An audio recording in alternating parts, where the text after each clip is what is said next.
David Bradbury, there's reports in the paper today that the mining tax has failed to raise any money for the government in the first quarter. The surplus, now paper thin at $1.1 billion, is looking like it won't happen. Well, I see that there are some reports in the newspapers today, but of course the government is not in a position to comment on the individual tax arrangements of particular companies.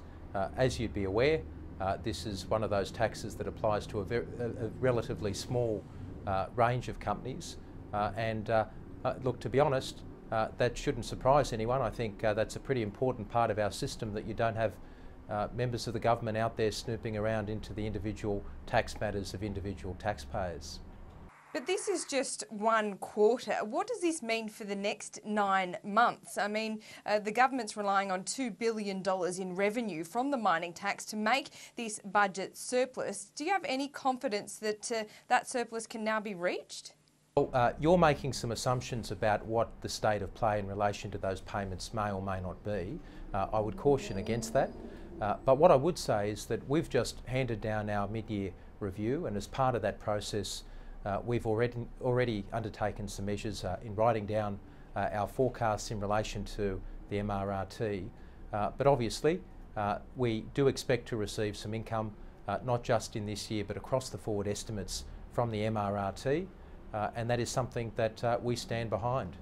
Okay, what we do know is that government tax receipts are lower because of a lowering in commodity prices that is affecting government revenue. That was something that was in MyEFO. Is there now a case to look at either expanding the tax to look at uranium and copper, or lowering the threshold in which the super profits tax does kick in? Look, let's not get ahead of ourselves. People are making all sorts of rash judgments based upon what is a rumoured report in a newspaper. Unsourced, unnamed. Let's deal with the facts in front of us.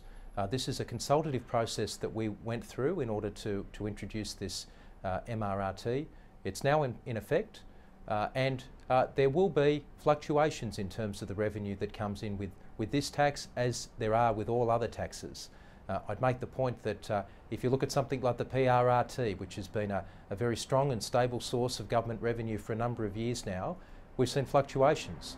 Sometimes the revenue comes in under forecast, and other times it comes in well and truly over. So, we are standing by the figures that are in the mid-year review.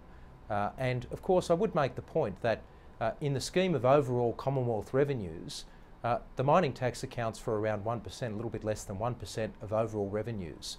So we have to keep that in perspective, but we stand by the figures in the mid-year review. And of course, as part of that process, we've made considerable savings, structural savings in many respects, in order to make sure that we give the Reserve Bank the room that it needs to continue to cut interest rates. The Government Working Tax Group has failed to come up with a revenue-neutral way of cutting the company tax. Some members of this group say the rules meant it was doomed from the start. Do you still have a commitment to get this company tax cut over the line, and how are you going to do it now? A couple of important points to make. The first one is that many members of the business community had suggested to the government that one way of reducing the corporate rate might be by eliminating some of the corporate tax concessions that currently exist. On that basis, we put a fair bit of faith and trust in the Business Tax Working Group to work itself through this process, and as we saw with the release of their report yesterday, that has been difficult to achieve. Can I also make the point that there have been other areas where there have been reductions in corporate tax arrangements that have been funded within the corporate tax system. The Ralph Review and the Review of Business Taxation certainly delivered that. But can I also just remind your viewers that we were intending to deliver a corporate tax cut. It was Mr Abbott, Mr Hockey standing up side by side with the Greens that said that they would block that in Parliament. It's your commitment to reduce the corporate tax cut. This was meant to be through the mining tax. The Greens, of course, and the Liberal Party didn't vote for it, but it's not going to happen in the foreseeable future, is it? Well, we would like to see a cut to the corporate tax rate. That's something that we'd like to see happen. But of course, money doesn't grow on trees, and if there's no consensus within the business community as to how to fund this, then one of the alternatives is to go out there and make families pay for that. We don't favour that proposition. Can I make this point though? and that is that there is only one political party out there that is proposing to jack up corporate taxes. And I think that this is the elephant in the boardroom when we talk about corporate tax discussions in this country, is that there is a very, very threatening silence in relation to this matter. We have Mr Abbott and Mr Hockey out there proposing to slug more than 3,000 Australian businesses with a $12 billion tax. This is a $12 billion tax, and there's almost silence from the business community.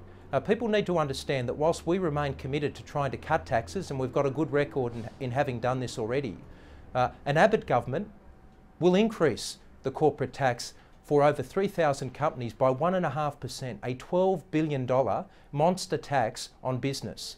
Yet I hear very little criticism coming out of the business community on this issue. The opposition are pointing out today that when Julia Gillard took over the leadership from Kevin Rudd, she promised to implement a carbon tax, fix the boat situation, and also fix the mining tax. She's failed her own test here, hasn't she? Well, that is, I think she has addressed those issues one by one. We have introduced a minerals resource rent tax, and look, you know, Mr Hockey's out there today criticising the government because he says it's not raising enough money. This was the same bloke that was out there saying it would kill the goose that laid the golden egg. Well, the golden eggs are still coming. The goose is still intact. The only thing that's not intact is Mr Hockey and Mr Abbott's credibility.